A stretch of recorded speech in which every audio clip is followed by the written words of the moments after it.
చెప్పుకుంటున్న ఈ తరుణంలో నిన్న మాజీ మంత్రి హరీష్ రావు గారు టీఆర్ఎస్ నాయకులు నిన్న మాట్లాడుతూ ఏదేదో మాటలు ఎంత భయంకరంగా అంటే ఒక మనిషి అసూయ పీక్స్కి వెళ్ళిపోతే ఎట్లుంటుంది, ఒక కుళ్ళుబోతనం ఎట్లుంటుంది, ఒక తట్టుకోలేనితనం ఎట్లుంటుంది అంటే ఆయన ప్రెస్ మీట్ ఒకరోజు హరీష్ రావు గారు పెడతారు, ఒకరోజు కేటీ రామారావు గారు పెడతారు, ఇంకో రోజు గ్యాప్ ఇచ్చి కవిత గారు పెడతారు. వీళ్ళు ముగ్గురే ప్రెస్ మీట్లు కూడా పెట్టేది.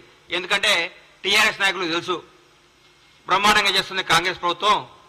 గౌరవనీయులు మన ముఖ్యమంత్రి యువకులు ఫైర్ బ్రాండ్ శ్రీ రేవంత్ రెడ్డి గారి నేతృత్వంలో కాంగ్రెస్ పార్టీ కాంగ్రెస్ మంత్రులందరూ అద్భుతంగా ప్రగతి పదం వైపు దూసుకుపోతూ తెలంగాణ రాష్ట్రాన్ని పేరుని ఖ్యాతిని వాణిని భారతదేశం మొత్తం వినిపించే విధంగా చేస్తున్నందుకు ఈ రోజు భారతదేశం కూడా మన తెలంగాణ రాష్ట్రం గురించి చెప్పుకుంటాను. ఈ తరుణంలో నేను హరీష్ రావు గారు అంటారు 100 రోజుల తర్వాత ఇలా పప్పులు ఉడకమన్నాడు. నేను చెప్తున్నా హరీష్ రావు గారు 100 రోజుల తర్వాత కాంగ్రెస్ ప్రభుత్వం బిర్యానీ ఉడుకుతుంది, చికెన్ ఉడుకుతుంది, గుడ్లు ఉడుకుతాయి, అన్నీ ఉడుకుతాయి. మీది ఏం ఉడకదు, మీ నీళ్లు కూడా ఉడకవు, మీ నీళ్లు కూడా తాగవు.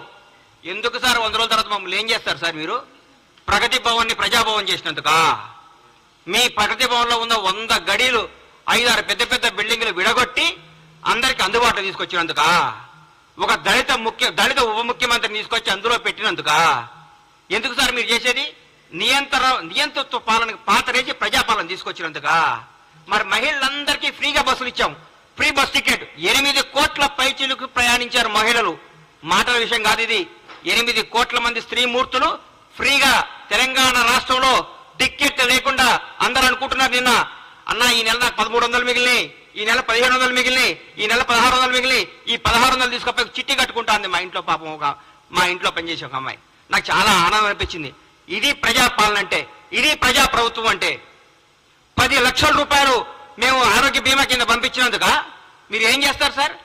మేము ఏ నిరుంకత్వం లేకుండా, ఏ రికమెండేషన్ లేకుండా నీతిగల నిజాయితీ గారి పరిపాలన అందిస్తున్నందుక, నీతిగల నాయకుల్ని మంచి మంచి ఉద్యోగాలు నియమించినందుక ఏ ఫీలింగ్ లేవు. సమాజం ప్రతి ఒక్క కమ్యూనిటీని తీసుకొని నీతివంతమైన అధికారులంతా నియమించి ముందుకు తీసుకుపోతున్నారు ముఖ్యమంత్రి గారికి రేవంత్ రెడ్డి గారు. మీరు దీనికా సార్ ఎందుకు కుళ్ళుకుంటున్నారు సార్? మీరు నాకు అర్థం కావట్లేదు. కాళేశ్వరం మొత్తం మీ మేడిగడ్డ కాళేశ్వరం అవినీతి మొత్తం మా వాళ్ళు ఎంక్వైరీ చేస్తున్నందుక సార్ మీరు, మా మంత్రులందరూ మా ముఖ్యమంత్రి గారితో పాటు కొలీగ్స్ అంటే అది బ్యూటీ ఆఫ్ డెమోక్రసీ అంటే చూపిస్తున్నాం కాంగ్రెస్ ప్రభుత్వం. ముఖ్యమంత్రి నేను, మీరందరూ దూరం ఉండాలి, మీకు ఇంటర్వ్యూలు ఉండు, నేను రూమ్ లో ఉంటా, నేను ఫామ్ హౌస్ లో ఉంటా, నేను ప్రగతి భవన్ నుంచి రాను, నేను ఎవరు కనపడను, నాకు 3 వస్తే బయటకు వస్తా, 3 రాకపోతే ఇంట్లోనే ఉంటా, నా ఫుటానే చూసుకొని పరిపాలించుకోమని చెప్తున్నారు మా ముఖ్యమంత్రి. ప్రతిరోజు ప్రజలకు, నాయకులకు అందరికీ అందుబాటులో సచివాలయంలో, ఇంట్లో ప్రతి కార్యక్రమానికి వెళ్తున్నారు, ప్రతి ఒక్కరితో మాట్లాడుతున్నారు, మొబైల్ గేమ్ అవుతున్నారు. ప్రజా ముఖ్యమంత్రి అందుకా సార్ మీరు మమ్మల్ని 100 రోజుల్లో మమ్మల్ని మా పప్పులు అడుకొని చేసేది? ఏం చేయమంటారు? మమ్మల్ని పడుకోమంటారా? అవినీతి చేయమంటారా? మీ దగ్గర ఒక మంత్రి ప్రెస్ మీట్ పెట్టాలంటే మీ దగ్గర పర్మిషన్ తీసుకోవాలి. మీ దగ్గర ఒక ఎమ్మెల్యే మాట్లాడాలంటే మీతో నోటు పెట్టాలి ముందు. మీకు సార్ అని ఇట్లా నోటు చేస్తున్నా, దయచేసి పర్మిషన్ పెట్టొచ్చు అని మీరు, మీ సారో ఎవరో చెప్తే అప్పుడు ఒప్పుకోవాలి. మీరు అది పెట్టలేదు. ఈ గత 10 ఏళ్లలో మీరు ఎంతమంది మంత్రులు ప్రెస్ మీట్ పెట్టారు? ఎంతమంది మీరు వచ్చి ఢిల్లీకి వచ్చి కార్యక్రమాలు చేశారు? నేను అంటారు ఈ పార్లమెంట్ లో కంపల్సరీగా